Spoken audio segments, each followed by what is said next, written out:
marka ugu horeysa horta waa idinku soo dhaweynaynaa waxaan leenahay ku soo dhawaada xilkana Allah idinla qabto waa idinkugu dhaweynaynaa waxaan aaminsanahay inaad ogtihiin sida aad maantaba wasaaradda arrimaha gudaha kala munaaqashooteen iyo dadka aad la kulanteen howlaha idin hor yaalla ahamiyadda ay leeyihiin iyo tiradooda intay leeg tahay laakiin annaga maanta waajibaa naga dhacay waajibka naga dhacay waxa uu yahay shaqadii annaga kaligeena la ku ogaa gacmaha la idin soo geliyay hadda in la isu keeno dadka reer galmudug dhammaantood loo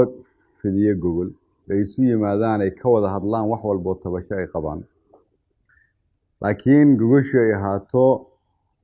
tii u gogol xaaraysay in gogol rasmi ah la sameeyo oo ah in dowlad la dhiso dowlad loo wada dhan yahay nidaam cadaaladaha ku dhisan hadafkeedu uu yahay inay dadka reer galmudug dhibka ka saarto bixiso adeegyo sababta idinka la idinku doortay rag iyo dumar waxay tahay horta kow inaan aaminsannahay inaad leedihiin khibradda loogu talagalay si inaad hawshan daadihisaan labo inaad tihiin dad Soomaaliyeed oo reer galmudug ay aqbalayaan wajiyadooda saddex sidaad sheegteen inaad tihiin dad hadda shaqadooda ay tahay inay wax hagaajiyaan oo iyagu halkan aan dan ka raadinayn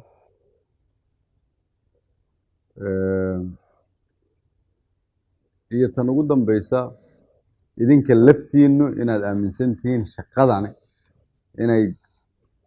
gobolkana muhiim u tahay dalkana muhiim u tahay idinka iyo annagana muhiim noo tahay kulliga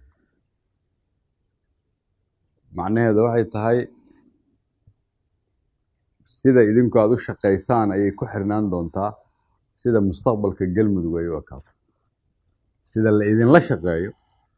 ay ku xirnaan doontaa sida mustaqbalka galmudug u ekaan doonto sida dadka reer galmudug idinkaga faa'iidaystaan iyo maamulka ayay u ekaan doontaa galmudug mustaqbalka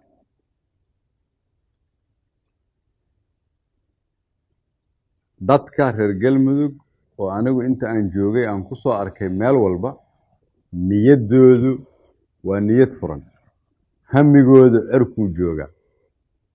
rajadoodu waa rajo sarraysa mas-uuliyad weynaana saaran kulligeen marka qof walboo halkan fadhiday qof walboona daawanayo qof walboo Soomaaliyeed ama galmudug ah ma ahaanin gaar ahaan kuwa mas-uuliyadda hadda loo dhiibay wiilal iyo gabdho Soomaaliyeed oo aaminsanaa rajadu inay daciif tahay ayaa rajadooda kor u kacday inay rumowdo rajadaas shaqadeeda idinkaa la idin dhiibay waxaan rabaa marka inaan la yaraysan hawshan iyada dowladda federaalku waxay idin siinaysaa wax walbo caawinaad u baahan tihiin waxaa laidinku kaalmeeyey wasaaradda arrimaha gudaha inay idinla joogto idinla shaqayso waxaan idinku kaalmeynay wasiirka ganacsiga iyo wasiirka amniga inay idinla joogaan idinla shaqeeyaan waxaan idinku kaalmeynay uguna baaqaynaa xildhibaanada iyo senatarada ka soo jeeda halkan oo shaqadooda ay tahay deegaanadooda inay nabadeeyaan inay iyaguna qayb ka noqdaan shaqadaad haysaan iyo qof walba oo danaynaysa in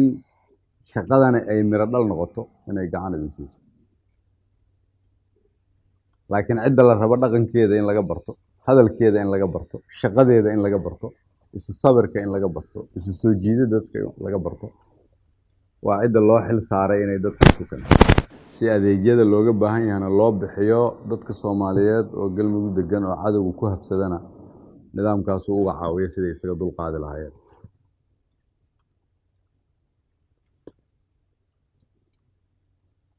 waa idinku sinay marka oo gacmo dheer annaga marka haddii odayaashii yimaadeen aniga Sheekh Shaakir meel libaax soo galay lo ma joogayso inaan meesha isaga tagnay noqonaysaa badho shaqadana idinka idinku soo wareejino aniga iyo dhalinyarada iyo waayeelka reer galmudugba rajo badan aan qabnaa wax badanaana noo muuqda wixii noo muuqdana idinkaan idinku aaminay